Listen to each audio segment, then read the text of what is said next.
Hey everyone, and welcome back to Life Unplugged. I'm your host, John, and today's episode is one I know so many of you have been waiting for. Learning English is one of the most common goals people have around the world, but it's also one of the most common struggles. How do you stay motivated?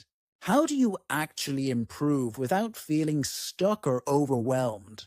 My guest today is Sarah, a language coach and English learning expert who has guided countless students through the ups and downs of mastering English.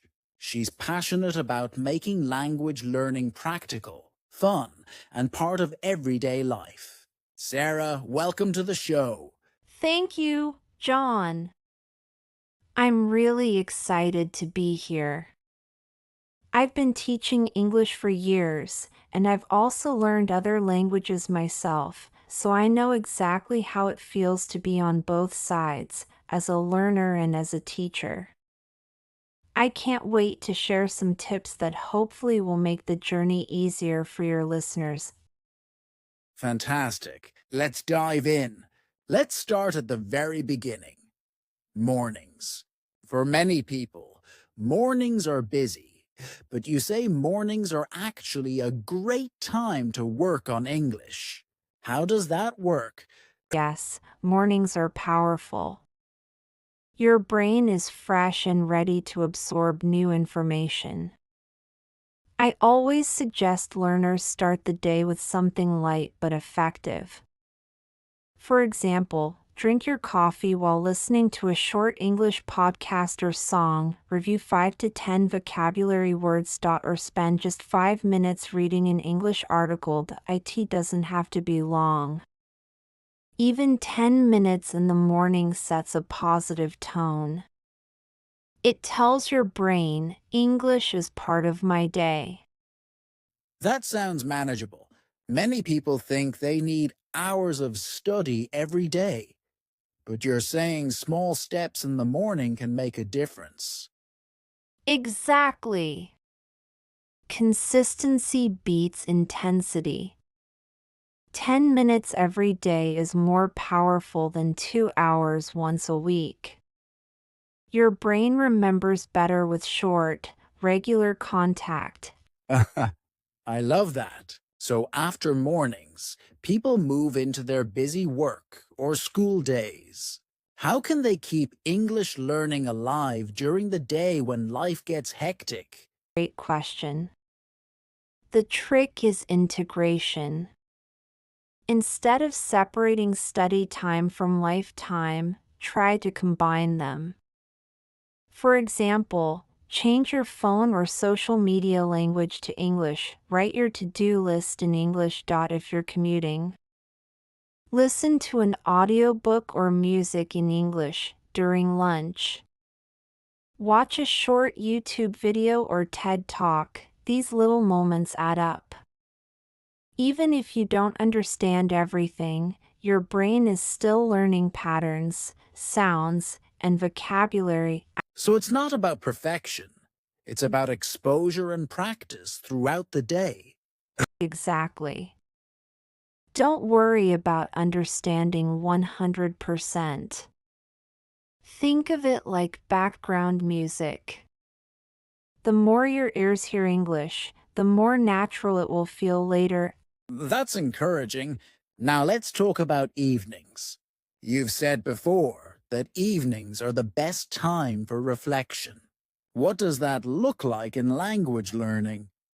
Evenings are perfect for winding down and practicing in a relaxed way. I often recommend keeping a language journal. Write 3 or 4 sentences about your day, reading a few pages of a book in English, watching a movie or series with subtitles. Start with English subtitles. Then challenge yourself without them. This isn't hard study. It's enjoyable, and it reinforces what you've learned during the day. Plus, writing or speaking at night helps your brain process the language while you sleep. That's fascinating. Now let's be real. A lot of learners struggle with motivation. They start strong, but give up after a few weeks. What's your advice to stay consistent? Motivation is tricky because it goes up and down. The key is building habits. Don't rely only on motivation. Create small, enjoyable routines that you actually look forward to.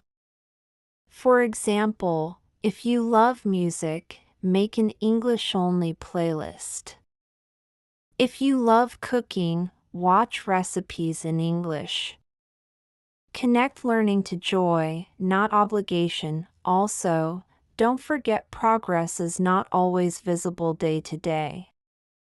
Sometimes you feel stuck, but suddenly one day you realize you understood a whole conversation. That's the reward of consistency. That's so true. Let's talk about one of the scariest parts of learning a language, speaking. Many learners say they're too nervous or shy to speak English. How do you help them overcome that fear? Tell them, confidence comes after practice, not before. You can't wait until you feel ready. You'll never feel 100% ready. Start small, talk to yourself in the mirror, record a short voice note, join a language exchange app and say just a few sentences. Every time you speak, you reduce the fear a little bit.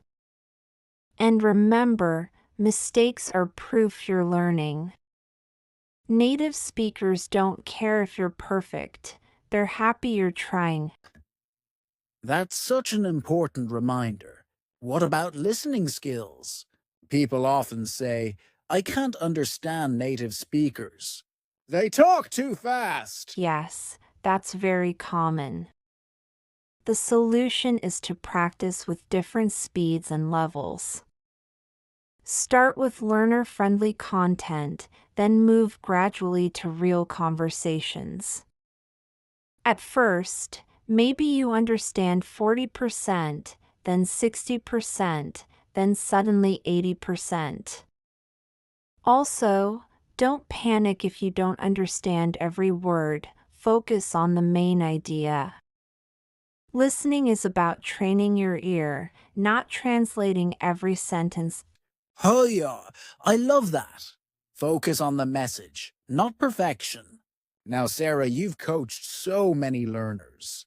Do you ever see people burn out? And how do you recommend they handle it? Yes, burnout happens. When it does, I recommend taking a step back and making learning lighter.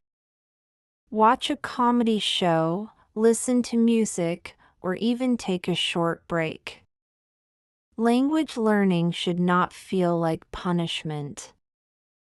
Sometimes rest is part of the process. And remember, learning a language is a marathon, not a sprint. That's great advice. Before we wrap up, if you could give our listeners one golden tip for learning English effectively, what would it be? My golden tip is make English part of your life, not just a subject you study. Use it to text a friend, to enjoy music, to learn something new. When English becomes a tool, not just homework, you'll learn faster and have more fun. Beautifully said. Sarah, thank you so much for sharing your wisdom with us today. Thank you, John. I hope everyone listening feels encouraged to take small steps every day, because small steps lead to big progress. And to our listeners, remember this. Learning English is not about perfection. It's about connection. Keep practicing, keep exploring, and enjoy the process.